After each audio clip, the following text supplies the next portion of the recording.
ಎಲ್ರಿಗೂ ಅವಕಾಶ ಮಾಡಿಕೊಡಿ ಅಂತ ಅವ್ರು ನಿನ್ನೆ ಮಾಡ್ಕೊಡ್ಬೇಕು ಎಲ್ಲರಿಗೂ. ನಾನು ಅದೇ ಹೇಳ್ತಾ ಇದ್ದೀನಲ್ಲ, ಅವಕಾಶ ಮಾಡಿಕೊಡಿ, ನಮ್ದೇನು ಅಭ್ಯಂತರ ಅಭ್ಯಂತರ ಇಲ್ಲ, ಕ್ಷಮೆ ಕೇಳಲಿ ಫಸ್ಟ್.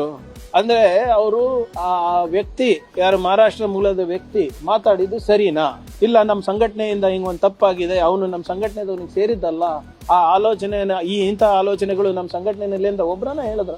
ಆ ಬಿಜೆಪಿ ಅಭ್ಯರ್ಥಿ ಮಾತಾಡದ್ನಲ್ಲ, ಬಿಜೆಪಿ ಅವ್ರು ಕ್ಷಮೆ ಕೇಳಿದ್ರೇನ್ರಿ? ಇವರು ಈ ಅರ್ಥನೇ ಆಗಲ್ಲ. ವಿರೋಧ ಪಕ್ಷದ ಮೇಲ್ಮನೆ ನಾಯಕರು ನನಗೆ ನಾಯಿ ಅಂದ್ಬಿಟ್ಟು ನಮ್ಮ ಕ್ಷೇತ್ರಕ್ಕೆ ಬರ್ತಾರೆ, ಅವ್ರಿಗೆ ಸನ್ಮಾನ ಮಾಡ್ಬೇಕಂತೆ, ತುಗ್ಲಕ್ ದರ್ಬಾರ್ ಅಂತ ಅವರೇ ಹೇಳ್ತಾರೆ. ಇವರು ಬೈದ್ಬಿಟ್ಟು ನಮ್ಮ ಕ್ಷೇತ್ರಕ್ಕೆ ಬರ್ತಾರೆ. ದುರುದ್ದೇಶದಿಂದ ಇದು ಚಿತಾಪುರಿನ ವಾತಾವರಣ ಕೆಡಿಸ್ಲಿಕ್ಕೆ, ಕಲಬುರಗಿ ವಾತಾವರಣ ಕೆಡಿಸ್ಲಿಕ್ಕೆ ಇವ್ರು ಬರ್ತಾ ಇರೋದು.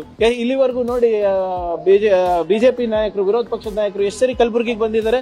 ಏನು ಬೆಳೆ ಹಾನಿಗೆ ಅಥವಾ ರೈತರ ಕಣ್ಣೀರ್ ವರ್ಷಕ್ಕೆ ಯಾವತ್ತೂ ಬಂದಿಲ್ಲ. ಪ್ರಿಯಾಂಕ್ ಖರ್ಗೆ ವಿರುದ್ಧ ಪ್ರತಿಭಟನೆ ಮಾಡ್ಲಿಕ್ಕೆ 4 ಸರಿ ಬಂದಿದ್ದಾರೆ ಇವರೆಲ್ಲರೂ. 4 ಸರಿ ರಾಜೀನಾಮೆ ಕೇಳಲಿಕ್ಕೆ ಬಂದಾಗೆಲ್ಲ ಮುಖಭಂಗ ಇವ್ರಿಗಾಗಿರೋದು. ನೋಡೋಣ, ಇವ್ರೆ ಅರ್ಜೆಂಟ್ ಯಾಕೆ ಬರ್ಲಿ, ಮತ್ತೆ ಯಾಕೆ ಬಂದಿಲ್ಲ ಅವ್ರನ್ನ 4 ಸರಿ ಮಾಡ್ಬೇಕಾಗಿತ್ತಲ್ಲ ಇಷ್ಟೊತ್ತಿಗೆ ಪಥಸಂಚಲನ. ನಾನು ಹೇಳಿಲ್ವಾ, ಕಾನೂನು ಸಂವಿಧಾನದ ಬಗ್ಗೆ ಇವರಿಗೆ ಅರಿವಿಲ್ಲ. ನಾನು ಹೇಳ್ತಾ ಇದ್ದಂಗೆ misinterpretation of law is become their daily habit.